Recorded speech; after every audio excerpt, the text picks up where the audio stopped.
ဟုတ်ကဲ့မင်္ဂလာပါအခုဒီဘုံမောက်အသင်းကြောင့်ပေါ့ဘုံမောက်အသင်းကအခုလက်တလောကိုပရီးမီးယားလိမှာအဆင့်နှစ်နေရာကိုကောက်ပြီးတော့ရောက်လာတယ်နှစ်နေရာကိုကောက်ပြီးတော့ရောက်လာတဲ့အနေအထားမှာတကယ်မိုက်တယ်ပေါ့နော်သူ့အမြင့်ပြန်တဲ့ပုံစံမျိုးကမိုက်တယ်ဆိုတော့အဲ့ဒါသူ့အသင်းကြောင့်ကိုလိုက်ပြီးတော့မှလိုက်ကြည့်ထားတာပေါ့စိတ်ဝင်စားမနေ့ကဖူဟန်နဲ့ဘုံမောက်ပွဲတွေလည်းကြည့်ပြီးတော့အဲ့ဒီက feeling လေးတွေလည်းနည်းနည်းလိုက်ပြီးတော့ဟိုပြောကြည့်တာပေါ့ပြောပဲအဲ့ဒီမှာဘုံမောက်အဲဘုံမောက်နီးပြအကြောင်းလည်းပြောရမယ်သူ့ရဲ့ first party လည်းပောက်ပြီးတော့ပြောဘုံမောက်နီးပြကအန်တိုနီအီရာအိုလာသူကဟိုကနေ82ခုပွားဆိုတော့အခုသူက40နဲ့သူ့တက်က43နှစ်ရှိမယ်သူ့တက်43နှစ်ရှိမယ်သူက Real Black ကတော့လည်းသူကောက်ပြီးတော့ပြောင်းလာတယ်2023မှာပြောင်းလာတယ်အခုသူ2နှစ်ရှိပေါ့2နှစ်ရှိပြီအဲ့ဒီမှာပြီးခဲ့တဲ့နှစ်ကဘုံမောက်ရဲ့အနေထားပုံစံပြောရမယ်ဒီလိုအရန်ကိုနာမည်ကြီးတာဇဗာနီတို့အဲ့ဒီဒေးဟောက်ဆင်တို့ကအရန်ကိုနာမည်ကြီးတယ်သူတို့နာမည်ကြီးတယ်ပြီးတော့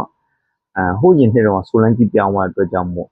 Iverson သူကောက်ပြီးတော့ခေါ်ရတယ်အဲ့ဒီ Evanescence ကိုသူကောက်ပြီးခေါ်ရတယ်အဲ့ဘရာဇီးကဒါပေမဲ့သူကအဲ့လောက်ထိတော့အရင်ကိုခြေစွမ်းတော့မပြနိုင်ဘူးဒီဘရာဇီးစားတော့ကစားသမားတွေဘောခြေစွမ်းမပြနိုင်သူတို့ကန်ကောင်းတာတစ်ခုကမှတ်နှစ်ကလည်းတော်တော်လေးသူတို့ခြေစွမ်းကောင်းတယ်ဒီ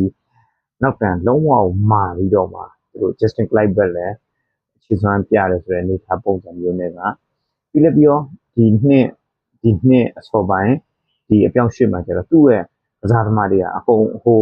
တကယ်ဒီကစားသမားတွေကအကုန်လုံးပြောင်းကုန်တာအဲ့ဒီဇဗာနီကသူက PSG ကိုသူကောက်ပြီးပြောင်းသွားတယ် PSG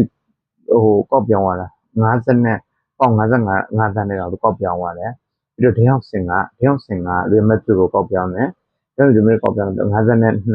ပြီးတော့မီလိုကာကလီဗာပူးကိုတန်း40နဲ့ပြောင်းတယ်ပြီးတော့ဝတ်တာသူကလည်း42သန်းနဲ့သူကိုကောက်ပြီးပြောင်းသွားတယ်သူပြောင်းသွားမှာအသင်းရဲ့တကယ် main ကြော်ယူကစားသမားတွေကောက်ပြီးပြောင်းသွားတာဆိုတော့လက်တော့ဒီနှစ်ဘုံမောက်အချင်းတွေကောင်းမှမလားဆိုတဲ့ပုံစံမျိုးအကုန်လုံးဟောဖြစ်တယ်စိုးရိမ်နေတယ်ဒါပေမဲ့အဲ့ဒီပုံစံမျိုးမဟုတ်ဘူးအစောပိုင်းပွဲမှာတော့သူနည်းနည်းလေးတော့ဟိုဖြစ်တယ်လီဗာပူးနဲ့ပွဲမှာတော့အစောပိုင်းပွဲဖွင့်ပွဲမှာလီဗာပူးနဲ့တွေ့တော့4-2နဲ့သူတို့ကောက်ပြီးရှုံးတယ်4-2နဲ့ကောက်ရှုံးလာတော့မှဒီပွဲပြီးတဲ့နေ့မှာပဲသူတို့ရှုံးတာပေါ့လေအဲ့ပွဲပြီးတဲ့နေ့ချိန်မတိုင်ခင်ထိကသူတို့2-2စီတီကိုသူတို့လိုက်ပြီးတော့တက်ပြီးတော့ကစားနိုင်တယ်နောက်ဆုံးကြမှာလီဗာပူးကဒီအချိန်ကိုသွင်းကိုနဲ့ပါတယ်အမှန်တော့2ဂိုးထည့်သွားတော့အဲ့ဒါသူတို့ကောက်ပြီးတော့ရှုံးသွားတာအဲ့ဒီဘုံမောက်ကောက်ရှုံးသွားတော့အမှဒီဘုံမောက်ရဲ့အခြေအနေကိုကြည့်နေပေါ့အမှကြည့်နေချိန်မှာနောက်ပိုင်းကျတော့ဘုံမောက်ကဝူးနဲ့ကန်တဲ့နေရာမှာတော်ဂိုးတော်ညာနဲ့ကောက်နိုင်တယ်ဝူးကခြေပြတ်နေတယ်ဆိုပေမဲ့အဲ့ဒီကောင်ကကန်တာပွဲစဉ်နှစ်ပဲကန်တယ်အစောပိုင်းကန်တဲ့ပွဲကျတော့သူရင်ကိုတင်ခြေစွမ်းနေတဲ့ထူမသိတယ်လေအဲ့ချိန်မှာကန်တာဆိုတော့နိုင်တာသူတို့စပြီးတော့နိုင်တယ်ပြီးတော့ဝူးနဲ့နိုင်ပြီးတော့တော့တင်ဟော့စပါကလည်းတော့တင်ဟော့စပါကအဲ့ဒီဘုံမောနဲ့မကန်ခင်အနေထားမှာသူကနိုင်လာတယ်နှစ်ပွဲလုံးနိုင်လာတယ်ဒီနေ့ပွဲမှာလည်းအခြေအနေကောင်းတော့တယ်ပေါ့ထင်ထားကြတာအဲ့ဒါဘုံမောက်ကပဲကောက်ပြီးတော့နိုင်သွားတယ်တော့တင်ဟော့စပါကိုစပြီးထိသွားတာအမှပြီးတော့ Brighton ကလည်းခြေစွမ်းငြိမ်တဲ့အပြင်တကယ်တော့တင်ဟော့စပါတော့တကယ်ခြေကောင်းတဲ့အပြင်အဲ့ဒါကိုလည်းသူတို့2ဂိုးနဲ့ကောက်နိုင်တယ်ပြီးတော့နယူကာဆယ်နဲ့မှာကျတော့3-3ပဲ0-0တည်ကြတယ်ပြီးတော့ Leeds United နဲ့ပွဲမှာက2ဂိုးဖြစ်သွားတယ်အမှနောက်ဆုံးအခုလူလာတဲ့ဒီပွဲမှာပွဲမှာရတော့သူတို့တကယ်ကိုသူ့ရဲ့ခြေစွမ်းကိုကောင်းလေးပြတယ်ပြောမှာပေါ့ခြေစွမ်းကောင်းပြဆိုတော့သူတို့3ဂိုး1ဂိုးနဲ့တော့သူတို့ကောင်းနိုင်တယ်အဲ့ပွဲမှာဖူဟန်ကတော့သူကအဝေးကွင်းလာတဲ့ထက်မှာသူတို့ဖူဟန်အင်ဂျီကတော့မိုက်တယ်ဆိုတာကဖူဟန်ကအင်ဂျီသူ့အိမ်ကွင်းကတော့အဖြူပေါ့ဒီအခုသူအဝေးကွင်းကအဆင်းရောင်ဝက်ဆက်အပေါ်ဆင်းအောက်ဆင်းအဲ့ပုံစံမျိုးနဲ့လာတယ်ဘုံမောက်ကတော့ဒီသူတို့ရဲ့အိမ်ကွင်းအင်ဂျီတိုင်းပဲဟိုးစံနဲ့ အမဲနဲ့အနီချားပေါ့အဲ့ဒီချားနဲ့ပဲသူတို့ဟိုဖြစ်တာကန်တာပွဲကဒီလိုမျိုးလေလက်သင်းတွေပုံစံမျိုးကန်တဲ့ပွဲပုံစံမျိုးကအနိုင်ရှုံးပုံစံမျိုးကနည်းနည်းလေးပြောခက်တယ်ဆိုအနေထားဒီဖုန်းလည်းနိုင်ဝနိုင်တယ်ပြီးတော့ဘုံမော်လည်းနိုင်ဝနိုင်တယ်ဘယ်နေရာစကားပြောလဲဆိုတော့ရတန်ကလည်းစကားပြောတယ်ဘုံမောက်ကရတန်မိနေတယ်ဖုန်းကကောင်းတယ်အကောင်းဘက်ကိုတည်တယ်ဒါပေမဲ့သူလည်းကောင်းတစ်ချက်မကောင်းတစ်ချက်ပုံစံမျိုးဖြစ်နေတာပေါ့ကောင်းတဲ့ကောင်းလို့ဖြစ်နေအဲ့ဒီမှာသူတို့ကောင်းလေးစုံပွဲက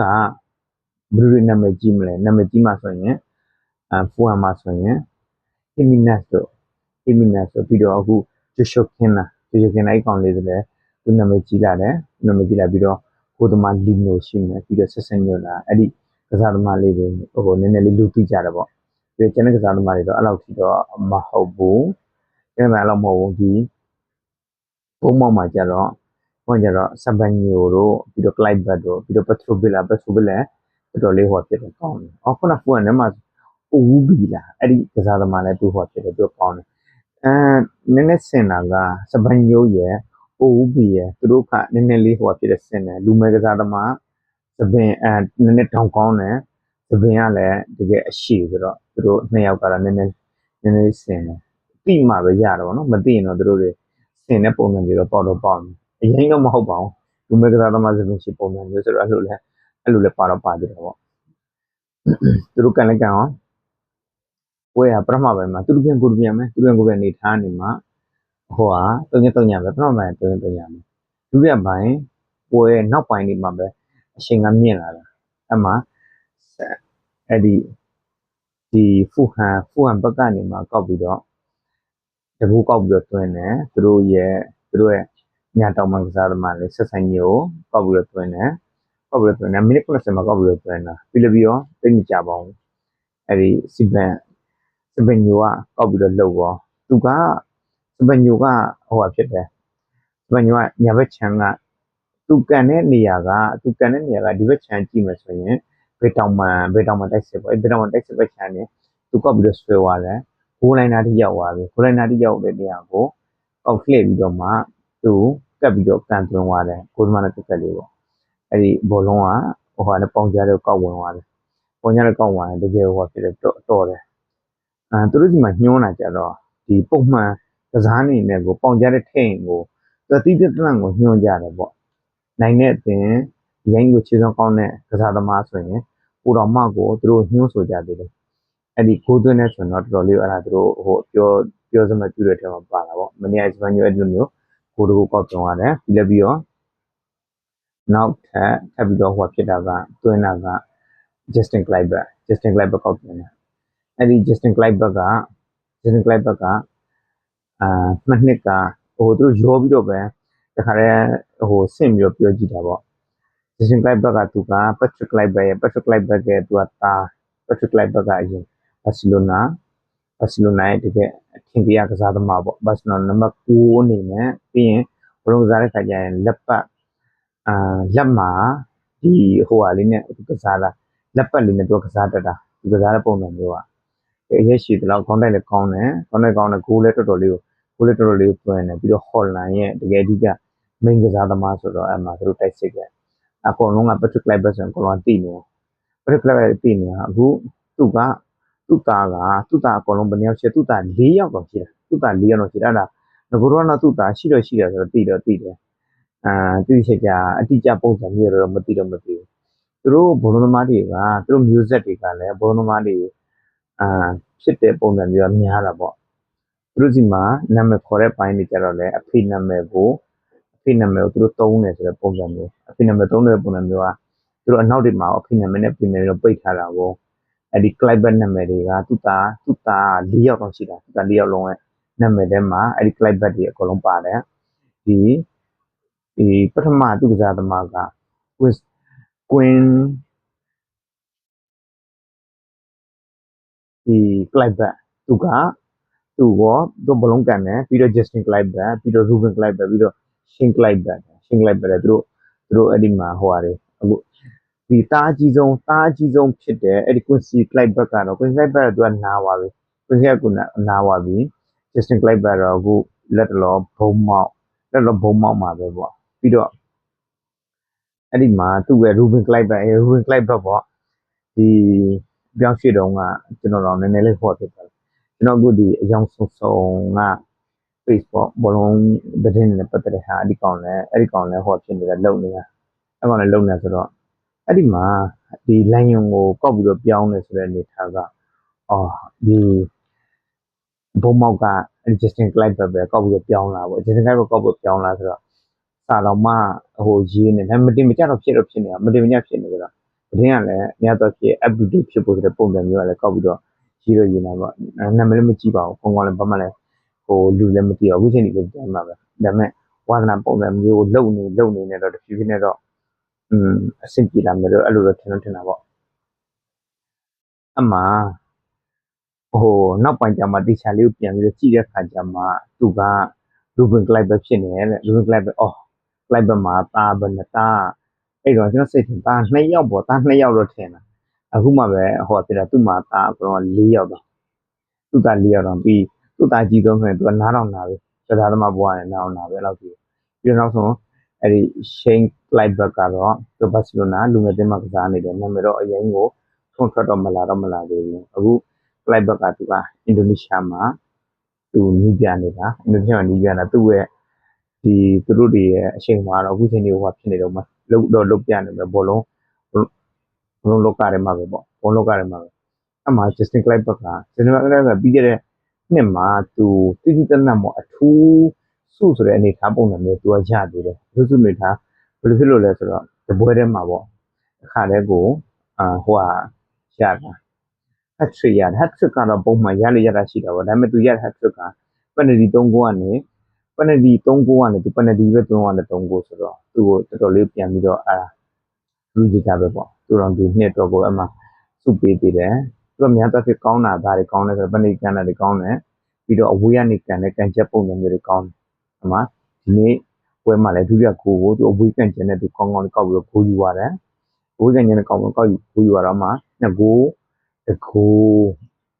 ဘုံမောင်နဲ့ငကူဘုံမောင်နဲ့နောက်ဆုံးဂိုးကြတော့စပန်ညိုကပဲကောက်ပြီးတော့ဂိုးကတွင်သွားစပန်ညိုကလည်းဒီနှစ်တော့ကိုတော်တော်လေးကိုသူထွန်းတောက်လာတာလူတိုင်းပဲကြည်လာတဲ့ကစားသမားအနေအထားပုံစံမျိုးဖြစ်နေပြီသူရှေ့တန်းရှိတယ်သူရှေ့တန်းကအဲ့ဒီရှိတာ Evanescence တော့မှအဲ့လောက်တောင်ပါဖြစ်တယ်ဒီနှစ်တည်းမှာ9ပွဲရှိပြီ9ပွဲမှာရတာမှသူတကူပဲရသေးတယ်ဒီပွဲရတယ်ဒီမှာစမန်ညိုကအခုအကုန်လုံးစုစုပေါင်းသူဖြစ်သွားပြီသူ6ဂိုးဖြစ်သွားပြီသူ6ဂိုးဖြစ်သွားရတာကအရှိဆုံးမှာဥဆောင်နေတာကအာလင်ဟာလန်ဥဆောင်နေတာသူကအခုဒုတိယနေရာတော့သူရောက်လာပြီပေါ့သူနည်းတက်ပုံစံမျိုးပေါ့နော်ကျန်တဲ့အားတွေရောကစားသမားတွေရောဒီဂိုးစီအနေထားပုံစံမျိုးရောရှိသေးတယ်အနေထားပုံစံသူ့အစောပိုင်း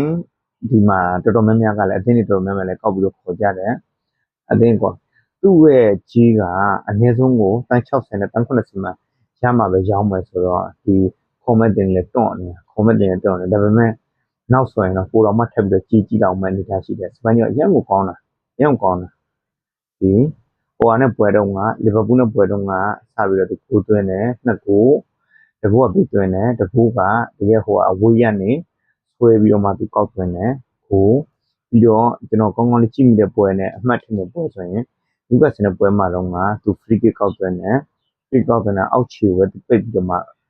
အားပြင်းနဲ့ကန်ပြီးတော့သွင်းသွားတယ်ကိုအခုဒီထဲမှာလည်းကိုယ်မပေါင်ကြတဲ့ထဲတဲ့ကိုရယ်နောက်တစ်ကိုရယ်ပွဲနဲ့ပွဲမှာလည်းသူသွင်းသွားတဲ့ဟာကတော်တော်လေးစမန်ညိုအကြောင်းကိုကလည်းဒီကောင်းကောင်းလေးတန်ကြီးမြင့်လာမယ်ဆိုပုံစံမျိုးလည်းလုံးဝချင်းတည်တယ်အခုဖူဟန်ကလက်တလောကိုအဆင့်2နေရာကိုသူကောက်ပြီးတော့ရောက်လာတယ်အဆင့်2နေရာကိုကောက်ပြီးရောက်လာတယ်သူရှုံးပွဲတစ်ပွဲပဲရှိတယ်တီပွဲက2ပွဲနိုင်ပွဲက4ပွဲနဲ့အကုန်လုံးစုစုပေါင်း14မှတ်သူရလာတယ်သူအရှိမပဲပဲရှိတယ်လီဗာပူးကတော့ပွဲတိုင်းနိုင်တယ်သူ15မှတ်နေရာမှာရှိတာပေါ့15နေရာမှာရှိတာသူအောက်မှာပွဲချင်းတွေရှိသေးတယ်အမှTottenham Hotspurတို့ပြီးတော့နျူကာဆယ်တို့နျူကာဆယ်မဟုတ်ပါဘူးအာဆင်နယ်တို့ခရစ္စတယ်ပဲလေးတို့ကအဆင့်သူတို့အမှတ်ကအာဆင်နယ်73မှတ်ပြီးတော့ခရစ္စတယ်ပဲလေး Crystal Palace ကဒီ12မှတ်ပြီးတော့ Tottenham Hotspurလည်း17မှတ်ဆိုတဲ့အနေအထားပုံစံမျိုးကသူတို့ဒီတကယ်လို့များအနိုင်ရှုံးပြောင်းလဲဖြစ်တဲ့ခါကျရင်ဒီနံပါတ်2နေရာနဲ့အပြောင်းလဲရှိကောင်းရှိနိုင်တယ်ပေါ့လက်တလောရဲ့ဖူဟန်ရဲ့ဒီသူအဆင့်2ရောက်နေတဲ့အခါမှာစိတ်ဝင်စားဖို့ကောင်းတဲ့အခြေအနေလေးတွေကောက်ပြီးတော့ပြောတာပေါ့စမန်ညိုကတော့ညွှန်ရမယ်သူအနေနဲ့ပေါ့ဒီလောက်ထိကိုသူတို့ရဲ့ဒီအဓိကကစားသမားတွေကောင်းကောင်းလေးလက်လွတ်ပြီးအများသောအားဖြင့်ကစားသမားတွေကောင်းလက်လွတ်လိုက်ရပြီဆိုတဲ့ခါကျရင်နောက်နှစ်အတွက်ကိုပါရုန်းကန်ရပေါ့တော်တော်လေးကိုလောက်ကတာအသင်းတွေကဒီတည်ငြိမ်ဖို့တော့ကအခုကသူတည်ငြိမ်နဲ့ပဲကောင်းကောင်းလေးလောက်လာလဲဆိုတော့ဒီနီးပြကိုလည်းကောင်းကောင်းချီကျူးရမယ်ပြီးတော့ကောင်းကောင်းချီနီးပြအမှအီလာဝရာသူ့လည်းမချီကျူးလို့မရဘူးအခုဒါတော့လက်လောAFC ဘုံမောက်အသင်းရဲ့အနေထားလေးပေါ့အဲ့ဒီဘုံမောက်ကပြီးတော့ဒီအကုန်လုံးသူတို့ရဲ့ Premier League ကလပ်တွေအကုန်လုံးထဲမှာကွင်းကအသီးဆုံးလို့တောင်ပြောရမယ်ပြည်တော်ဝန်ဆမ်းမွေးနေတာပုံစံမျိုးကလည်းအသီးဆုံးဒီလိုအသင်းမျိုးလေးကကောင်းကောင်းလေးတည်ပြီးတော့လှုပ်ဆောင်နေတာတော့တော်တော်လေးချီးကျူးဖို့ကောင်းတယ်ဟုတ်ကဲ့ကျေးဇူးတင်ပါတယ်